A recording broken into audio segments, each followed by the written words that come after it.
बिस्मिल्लाहिर्रहमानिर्रहीम। अस्सलाम वालेकुम नाज़रीन, मैं हूं आसमा शराजी। प्रोग्राम है फैसला आपका।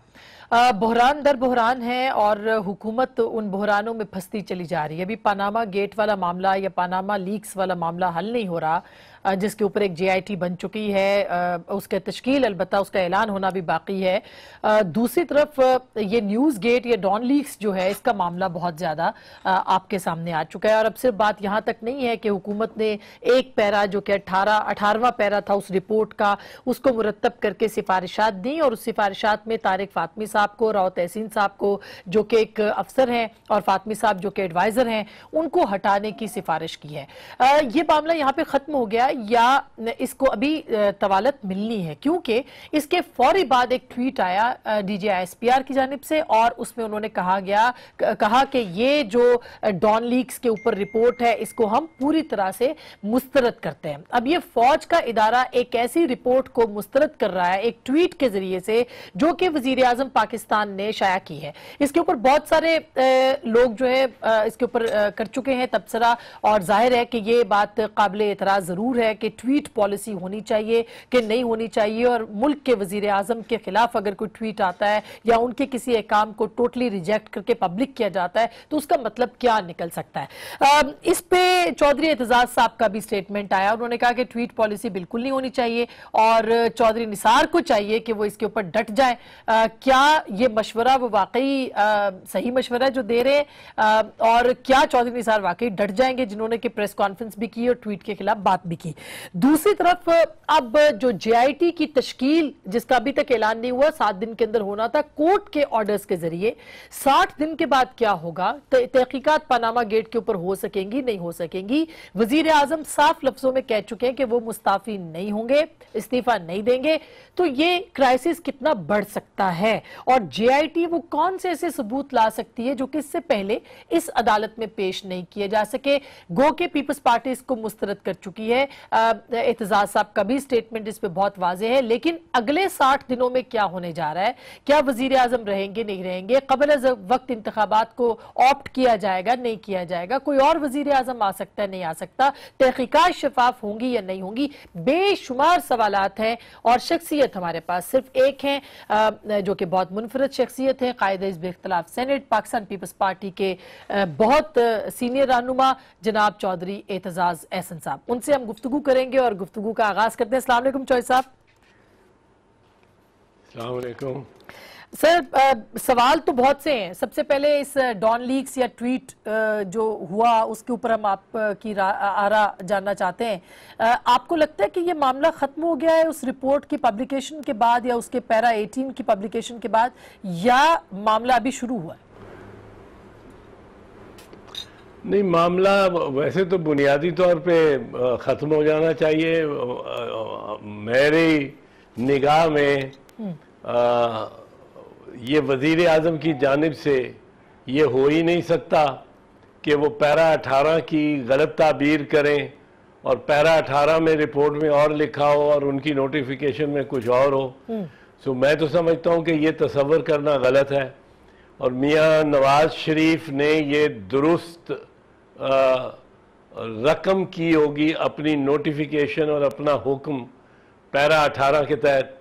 और मैं समझता हूँ कि इस बारे में जो जनरल आसिफ गफूर की ट्वीट है उसको हमें तसव्वुर करना चाहिए कि वो गलत है, क्योंकि वज़ीर आज़म से गलती और इस किस्म के का धोखा तो हम उसको मंसूब नहीं कर सकते कि वज़ीर आज़म ने उस नोटिफिकेशन में लिखा हो कि मैं पैरा नंबर 18 की मुताबिक ये अहकामात जारी कर रहा हूँ, और वो अहकामात जो हैं जिनमें 2 कुर्बानी के बकरे बनाए हैं, एक राव तहसीन और एक फातमी, और दूसरा उनके खिलाफ एक्शन भी तजवीज़ किया है APNS करे जफ़र अब्बास और सिरल अलमायदा, जिनके साथ तो मैं समझता हूँ सारी सहाफ़ती कम्यूनिटी को खड़े होना चाहिए। और अब अगर तो पैरा 18 यही है तो इसका मकसद ये है कि जनरल आसिफ नवाज की ट्वीट जो है आसिफ गफूर, वो सरीहन गलत है जी। आसिफ गफूर की वो सरीहन गलत है और वो बड़ी बेबाकाना है कि इट इज रिजेक्टेड। वजीर आजम का हुक्म एक मेजर जनरल रिजेक्ट कर रहा है, the word used is rejected. तो एक तो ये पहलू है। दूसरा इसका पहलू ये है कि उसने बजा तौर पे, यहाँ मैं इत्तफाक करता हूँ चौधरी निसार अली से, चौधरी निसार अली ने बिल्कुल ठीक कहा है कि ट्वीट्स पे सियासत नहीं होनी चाहिए और उन्होंने कहा, ये भी कहा है कि इदारों में ट्वीट्स पे आपस में बातचीत नहीं होनी चाहिए। एक अदारा वजीर आजम हाउस भी है, एक इदारा है, उसकी तरफ से जो ट्वीट्स आती हैं और जो ट्वीट्स एक गैर मुतल्लका शख्सियत वजीर आजम की जानिब से देती हैं, उनको भी रोकें। फिर वजीर दाखिला इतनी जुर्रत दिखाएं कि मरियम नवाज शरीफ की ट्वीट्स भी रोकें। अच्छा, मरियम नवाज शरीफ को तो आज़ादी है कि वो ट्वीट्स करे और कोई और ट्वीट्स ना करे। वो मैं कुछ 5-6 दिन पहले ये कह चुका हूँ सही कि फौज को और ISPR को ट्वीट्स पे जिंदा नहीं रहना चाहिए। ये एक और मसले पे, मामले पे जो जिसमें मेरी जात इन्वॉल्व थी, तो मैंने ये कहा था कि मैं अपने मौकफ पे कायम हूँ और ISPR को ट्वीट्स पे ये सियासत नहीं करनी चाहिए। बिल्कुल, जो आपने DGI-SI से रिश्तेदारी जो थी उनके हवाले से बात की थी और उसके ऊपर फिर ट्वीट आया था और फिर मरियम बीबी की रिश्तेदारी DGI-SI से मुतालिक उस पे एक वावेला शोर खड़ा कर दिया गया। उस वक्त हुकूमत को ये नहीं ख्याल आया, उस वक्त वजीर दाखिला को ये ख्याल नहीं आया कि ट्वीट्स ISPR को करनी चाहिए या नहीं करनी चाहिए। अब जब ये बात हुई है डॉन लीक्स की, तो उसके बाद तो आप वजीर दाखिला ने पोजीशन ली है, दुरुस्त ली है, पर वो पोजीशन मरियम नवाज शरीफ से भी मनवाएं और उसको भी ताबे करें। इसका तो फिर तो मैं मानता हूँ वजीर दाखिला कोई मतलब है अपनी बात के पक्के हैं, जो बात करते हैं उसकी वो नियत भी, ही मीन्स व्हाट ही सेज। अच्छा चौधरी साहब, ये तो ट्वीट तो बिलावल भी करते हैं, बख्तावर, फिर आसफा भी करती हैं, मरियम भी करती हैं, पॉलिटिकल, और इमरान खान साहब भी करते हैं। मतलब ये ट्वीट तो एक जरिया बन गया सोशल मीडिया के अपनी बात को कहने का। तो अफवाज पाकिस्तान के बारे में जी आसमा, बदकिस्मती ये है कि ये हुकूमत सरकारी मुलाजमीन को इन्वॉल्व करती है पॉलिटिक्स में और अपनी पॉलिटिकल डिस्कोर्स में। आज मैं अखबार में पढ़ रहा हूं कि वजारत दाखिला के तर्जमान, जो एक सरकारी अफसर है, वजारत दाखिला के तर्जमान ने बड़ी बेहुदा बातें की हैं कि खुर्शीद शाह साहब माजी में ये थे या वो थे, अब उनकी हैसियत याद कराई है।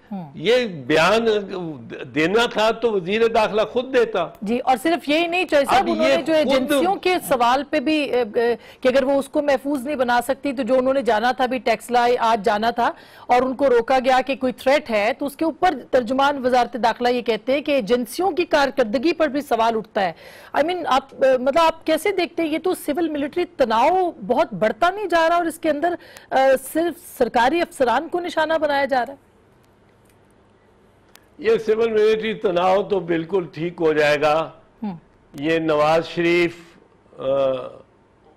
एकदम ये जो मुस्लिम लीग नवाज वाले हैं, ये झाग की तरह बैठ जाएंगे, आप फिक्र ना करें। इनमें कोई भी ये अपने मौकफ जो है, अपनी नोटिफिकेशन जो है, नोटिफिकेशन जो वजीर आजम की जानिब से ऑर्डर आया, डायरेक्टिव आया फाद के दस्तखती, ये इससे मुकर जाएंगे, पीछे हट जाएंगे। ये तो इस तरफ चलने को तैयार नहीं है। सो इस पे तो मुझे कोई अंदेशा नहीं है कि ये कर लेंगे, वो कर लेंगे। अब जैसे राव तहसीन साहब का आप कह रहे हैं इनके खिलाफ एक्शन, उसी तरह से उन्होंने उनके ऊपर ये इल्जाम लगा कि उनको फारिग किया गया कि भाई आपने खबर रुकवाई नहीं है, परवेज रशीद पे भी और उन पे भी, उन दोनों पे ये इल्जाम लगा। तो क्या किसी सरकारी अफसर के पास ये इख्तियार है कि वो खबर रुकवा सके, और क्या राव तहसीन को कुर्बानी का बकरा इसलिए बनाया गया कि वो उस एजेंडे पे पूरा नहीं उतरते थे और किसी और का दिफा किया गया? ये वो सारे सवालात हैं चौधरी साहब जो कि उठाए जा रहे हैं। अगर कोर्ट में वो जाते हैं अब दोबारा राव तहसीन, तो आपके ख्याल में जुडिशरी के अंदर ये मामला आ जाएगा और ओपन हो जाएगा, जो कि वो कह रहे हैं कि वो जाएंगे, फिर क्या सूरत हाल बनेगी इसके ऊपर? कोर्ट में जाना चाहिए राव तहसीन को, और अगर राव तहसीन कोर्ट में ना गया तो दो बातें होंगी। एक, ये तस्लीम कर लिया जाएगा कि उन जो इल्जाम है वो दुरुस्त है, और दूसरी बात ये तस्लीम कर ली जाएगी कि अपनी हस्ब रिवायत शरीफ खानदान ने और मुस्लिम लीग नवाज ने उनको कोई ना कोई और पेशकश करके और राजी कर लिया है, जिसको अल्फाज दीगर कहते हैं खरीद लिया है। राव तहसीन के खिलाफ एक्शन बिल्कुल नारवा है, ना गलत है। ये कहना कि खबर रोकी क्यों नहीं, ये तो वजीर इतलात के खिलाफ भी गलत इल्जाम है और PIO के खिलाफ भी गलत इल्जाम है। वो कैसे रोक सकता है? कौन सा कानून उसको इजाजत देता है खबर रोकने की? अगर खबर रोकता है तो आर्टिकल 19 की वायलेशन करता है। जो भी रोकता है जी हाँ, वो आइन की खिलाफ वर्जी करता है। तो ये हुकूमत जो है ये बुखलाहट का शिकार है। इसके इनका असल मकसद एक है, असल मकसद एक है, और वो मैं बता दूं आपको, वो मकसद है मरियम नवाज शरीफ को बचाना हर कीमत पे। सब ने अपनी इज्जतें दाव पे लगाई हुई हैं। जो वजीर, जो मोतबर शख्स है, उसने इज्जत दाव पे लगाई हुई है। हालांकि मरियम नवाज शरीफ का जो मीडिया सेल है वो बग करता रहा है, और उसकी शहादत ऑल पार्टीज कॉन्फ्रेंस जो कश्मीर पे बुलाई थी, जो बंद कमरे में थी, उसके बाद एक प्रोग्राम पे शाह महमूद कुरैशी साहब ने ये रिकॉर्डेड है, ये मीडिया पे है और मीडिया पे चलता रहा है। उन्होंने कहा कि जी मैंने ये बात नहीं की, ये मीडिया पे आ गई। उसका तो मोहम्मद जुबैर जो इस वक्त गवर्नर सिंध है वो बैठे हुए थे उसमें, उस प्रोग्राम में। उन्होंने कहा आपने बात की। शाह महमूद ने कहा आप तो मौजूद नहीं थे, आपको कैसे पता है मैंने बात नहीं की? तो मोहम्मद जुबैर ने वहां उस मीडिया टॉक में कहा कि मैं मीडिया सेल में बैठा सब कुछ सुन रहा था। अच्छा, तो मीडिया सेल तो सुनता था सारी चीजें। और वो मीडिया सेल की हेड कौन थी? मरियम नवाज शरीफ। अब मरियम नवाज शरीफ को बचाने के लिए अब इन्होंने एक और काम करना है। अब उसको फौरन इलेक्शन के लिए खड़ा करना है। अच्छा, किसी ना किसी हल्के से फौरन ये भी खाली कराएंगे हल्का, ताकि वो कैंडिडेट हो जाए, और कैंडिडेट की भी एक जरा तकदीस हो जाती है, और फिर वो MNA हो जाए, और MNA as waiting prime minister हो जाए। सारा चीज सारी पैनामा का जो केस था उसमें मरियम खुद कहती है, अपनी जबान से कहती है कि मैं डिपेंडेंट हूं, अपनी जबान से कि मेरी कफालत मेरा वालिद करता है। चौधरी साहब ये तो आपने बहुत बड़ी बात की है, अपनी जबान से ये आपने बड़ी अहम खबर भी हजारों मर्तबा वो चल चुका है। हाँ। वो चल चुका है उसका बयान। हाँ। हजारों मर्तबा। बिल्कुल। और उसको बचाने के लिए सारा पैनामा में इन्होंने गन चक्कर चलाए।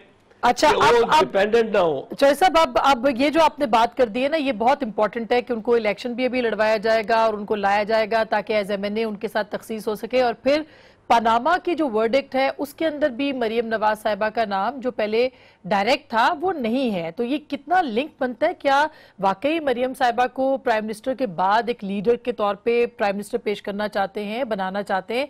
ये बहुत अहम सवाल है। और पनामा के अंदर किस तरह से ये तहकीकात होंगी, शिफाफ हो सकती है, नहीं हो सकती, और वजीर आजम का मुस्तकबिल क्या होगा जिसकी वजह से मरियम साहिबा को प्रोटेक्ट किया जा रहा है, ये एक एनालिसिस भी बनता है और खबर भी। लेकिन जो बहुत इंपॉर्टेंट एतजाज साहब ने बात की। मैं छोटी सी ब्रेक लूंगी, ब्रेक के बाद इसी बात पे आऊंगी कि अगले 60 दिन में होगा क्या और होगा कैसे। ब्रेक के बाद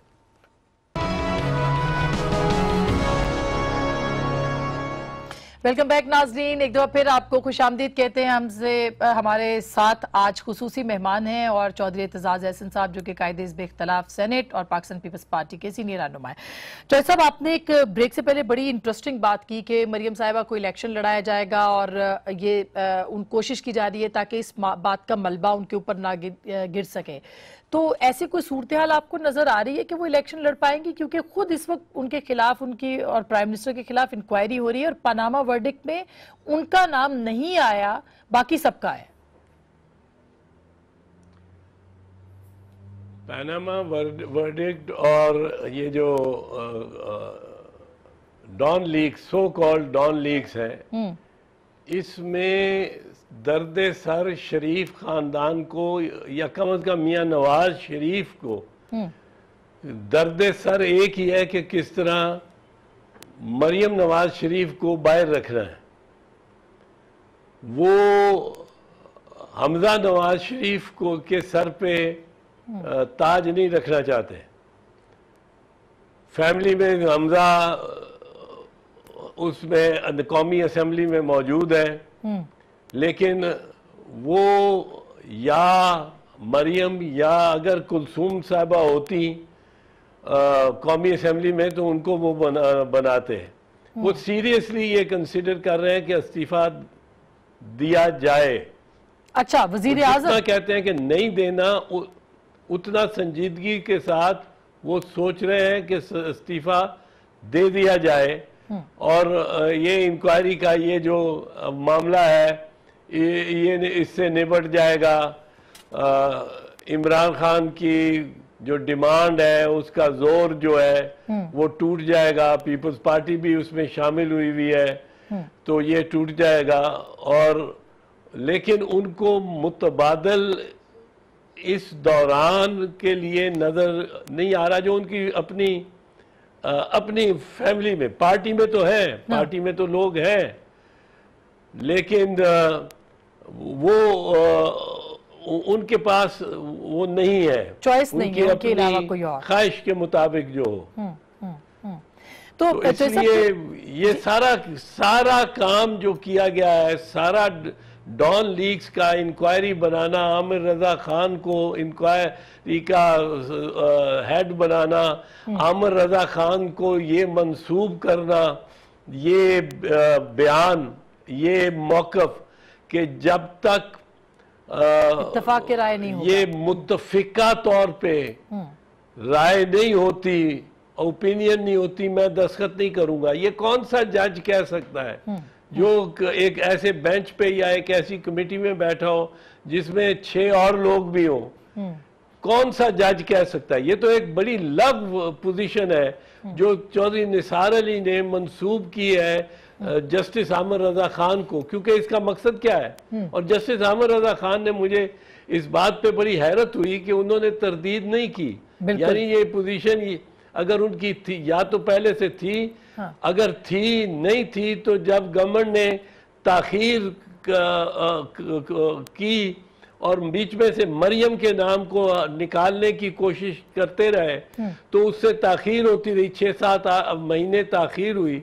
उस ताखीर को की वजाहत करने के लिए इन्होंने ये कहा कि जी वो इसलिए नहीं आ रही रिपोर्ट कि जस्टिस आमिर रजा खान ने कहा था कि जब तक ये मुत्तफिका नहीं होती सही मैं दस्तखत नहीं करूंगा। लेकिन आप ये किस किस्म का जी बिल्कुल, ये तो पूरा कॉन्टेक्स्ट हो गया सर। लेकिन पनामा गेट के अंदर जो वर्डिक्ट आया उसमें तो क्लीन चिट मिली है मरियम साहिबा को, तो वो तो मतलब उनके पास तो ये मौजूद है कि भाई मैंने कुछ नहीं किया और मेरे पे इल्जामात गलत हैं। वर्डिक्ट के अंदर तो कोई उनके खिलाफ चीज सामने नहीं आई। नहीं, वर्डिक्ट में ये कहा गया है कि उन्होंने वो खुद कफील थी, वो डिपेंडेंट नहीं थी।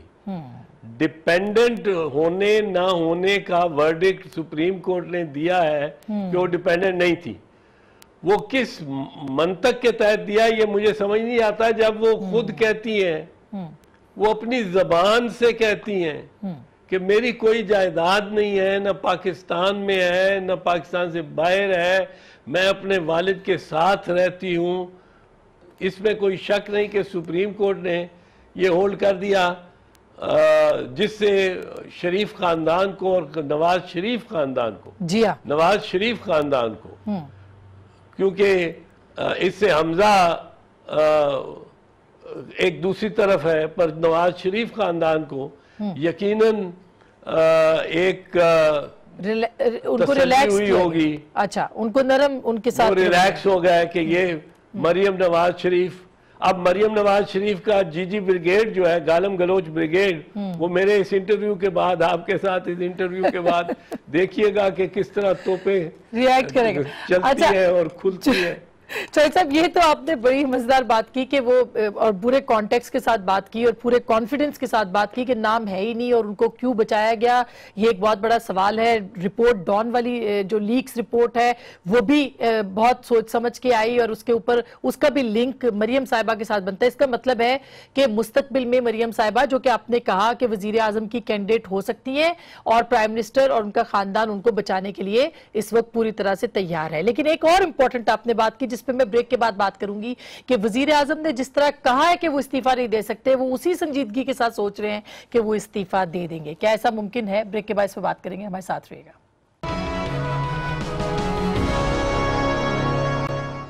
वेलकम बैक नाजरीन, एक बार फिर आपको खुशामदीद कहते हैं। और ब्रेक से पहले बड़ी इंटरेस्टिंग बात की चौधरी साहब ने कि मरियम साहिबा के लिए ये सारा कुछ हो रहा है। तो सर, सवाल फिर यही है कि प्राइम मिनिस्टर कहते हैं मैं इस्तीफा नहीं दे रहा, आप कह रहे हैं संजीदगी से सोच रहे हैं। 60 दिनों के बाद क्या होगा और 60 दिनों के अंदर क्या होगा अगर सबूत ना मिले और मजीद सबूत ना मिले, जिस तरह के 3 जजों ने कहा है कि हमें मजीद सबूत चाहिए, अगर नहीं मिले तो क्या होगा? JIT तो जिस किस्म का ये मामला है, इस किस्म के मामले में JIT तो खास सलाहियत रखती नहीं है सबूत जमा करने की। ये मनी लॉन्ड्रिंग के क्रॉस जूरिसडिक्शनल, यानी बैनुल अक़वामी सरहदात के आर पार गया हुआ पैसा, और उसको ऐसी जूरिसडिक्शंस में और ऐसी रियासतों में उसको खुफिया तजोरियों में रखा गया, जहां वो खुफिया बैंक अकाउंट या खुफिया तजोरियां, उनको कानूनी तहफ़्फ़ुज़ हासिल है। ये JIT तो ये सलाहियत रखती नहीं है कि उन पर्दों को पाश करके उनके पीछे जा सके। नेस्कॉल एक कॉरपोरेशन या कंपनी नहीं है, ये पर्दा है।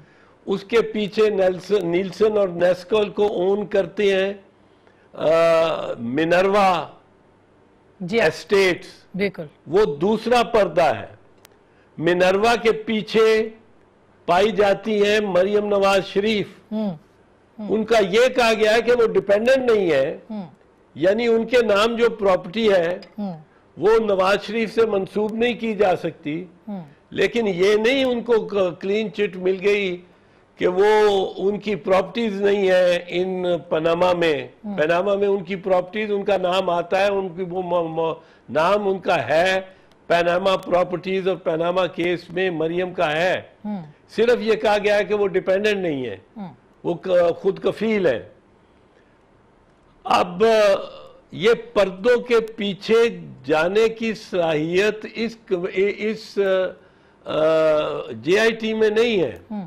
JIT 60 दिन बाद कहेगी कि जी हमारे लिए मुमकिन नहीं हुआ कि हम मजीद सबूत लेके आए। हालांकि ये केस सबूत दरकार इसमें कतन नहीं थे, ना है। ये केस बड़ा सादा केस है। मैं तो 4 महीने से कह रहा हूं कि ये केस इतना सादा है कि 4 दिन की बहस और 5वें दिन इसमें फैसला आ सकता है। और वो इस वजह से, इस बुनियाद पे सही कि मियां मोहम्मद नवाज शरीफ, हुसैन नवाज शरीफ ने तस्लीम कर लिया कि ये जायदादें हमारी हैं, और बेटे ने जो तस्लीम किया वो होल्डर ऑफ पब्लिक ऑफिस के नाम लगेगा। मैं मिसाल देता रहा हूं कि एक डिप्टी सेक्रेटरी या एक एसपी के बेटे के नाम 4 डीएचए के घर या 3 डीएचए के घर अगर पाए जाएं तो पकड़ा एसपी जाता है, पकड़ा वो डिप्टी सेक्रेटरी जाता है। बिल्कुल तो हुसैन नवाज के नाम जो वो खुद अल्हम्दुलिल्लाह अल्हम्दुलिल्लाह जो उन्होंने खुद तस्लीम किया कि ये हमारे हैं, वो मंसूब नवाज शरीफ को होंगे और जजेस ने लेकिन नवाज सर आप शरीफ कह रहे हैं कि 60 दिन के बाद भी 60 दिन के बाद भी नहीं होगा फैसला, तो फिर तो मतलब क्लीन चिट मिल जाएगी शरीफ खानदान को कि भाई सबूत नहीं है हमारे पास, जेआईटी के पास हाथ में कुछ नहीं आएगा। और 60 दिन का पीरियड जो टाइम पीरियड है वो भी बहुत शॉर्ट है, उसमें इन्वेस्टिगेशन नहीं हो सकती, तो इसका मतलब है क्लीन चिट तो होगी उनके पास। क्लीन चिट नहीं मिल सकती नवाज शरीफ को कभी भी, सारी उम्र। अब वो हर्फ लिखा जा चुका है, उसकी कन्विक्शन नहीं हुई, उसके खिलाफ फैसला नहीं हुआ, उसके खिलाफ डेक्लेरेशन नहीं आई, पर क्लीन चिट उसको अगर देना होती तो मौका ये था कि 5 जज उसके मौकफ को तस्लीम कर लेते या 3 जज उसके मौकफ को तस्लीम कर लेते। नवाज शरीफ का मौकफ पांचों के जजों ने मुस्तरद किया है। सफाई का मौकफ जो है, दिफा का मौकफ। सर अगर सबूत नहीं आता तो 60 दिन के बाद क्या कहेंगे? क्या यही कोर्ट दोबारा बैठेगी? 60 दिन के बाद भी इनके पास 60 दिन के बाद भी इनके पास तलाफी का मौका है। सिर्फ एक नया बेंच होगा, गालिबन दूसरा बेंच होगा, ये जज साहबान नहीं होंगे। पर उन जज साहबान को कहना चाहिए कि इस सारे मामले में इकबाली बयान हुसैन नवाज शरीफ का और मियां नवाज शरीफ का उनको परो के लाओ।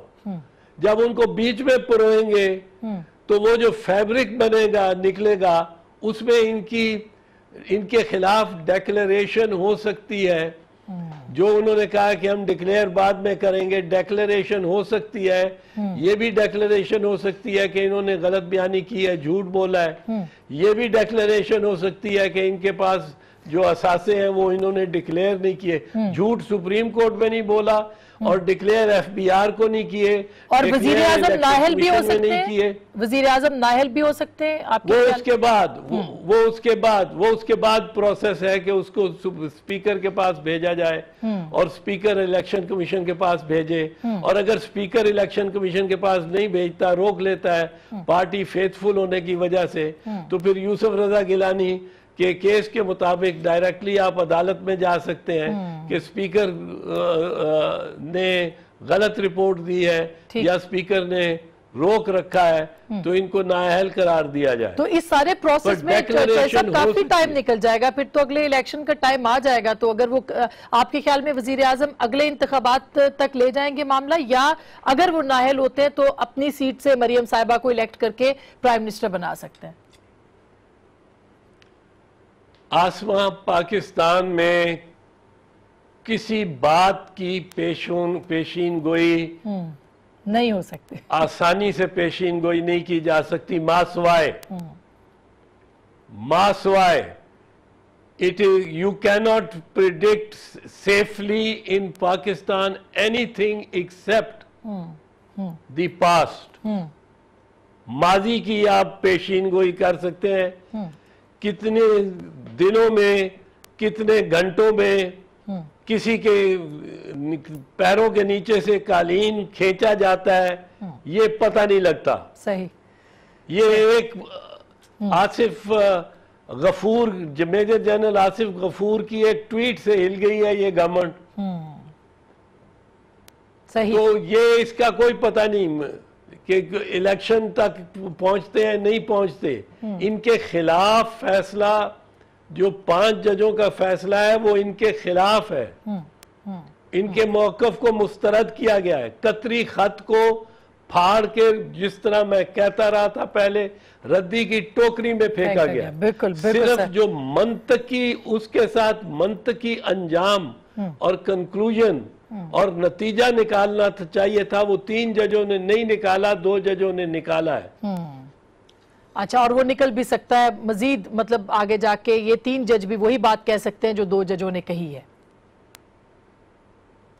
फिर एक मौका आएगा, क्योंकि उन्होंने कहा है कि उसके बाद हम देखेंगे या इस दौरान देखेंगे, रिपोर्ट पे देखेंगे कि डिक्लेरेशन देने की जरूरत है कि नहीं है। ठीक सर, बहुत बहुत शुक्रिया, thank you so much. Chaudhry Aitzaz sahab हमसे बात कर रहे थे, उन्होंने कहा है कि 5 जजों ने फैसला खिलाफ दिया है, लेकिन ऐसा हो सकता है कि बहुत वाज़ेह लफ्जों में 60 दिन के बाद ये जज कह दें, उनके पास जो भी सबूत होगा। और दूसरी सूरत में उनके ख्याल में एक ही सूरत है, और दूसरी सूरत के अंदर जो JIT है अगर वो सबूत नहीं भी ला सकती तो भी 5 के 5 जजों ने वजीर आजम के खिलाफ फैसला दे दिया है। और उनके ख्याल में मरियम साहिबा को जो क्लीन चिट मिल रही है उसके बाद उनको इलेक्शन लड़वा के वजीर आजम बनाया जा सकता है, और कुछ भी कहना कबल अज वक्त है, ये भी उन्होंने कहा है। गुफ्तगू आपने सुनी, जो भी इस वक्त सूरत हाल है उसमें इस गुफ्तगू में बहुत वजन भी है और दलील भी है। गुफ्तगू आपने सुन ली है, फैसला भी अब आपका।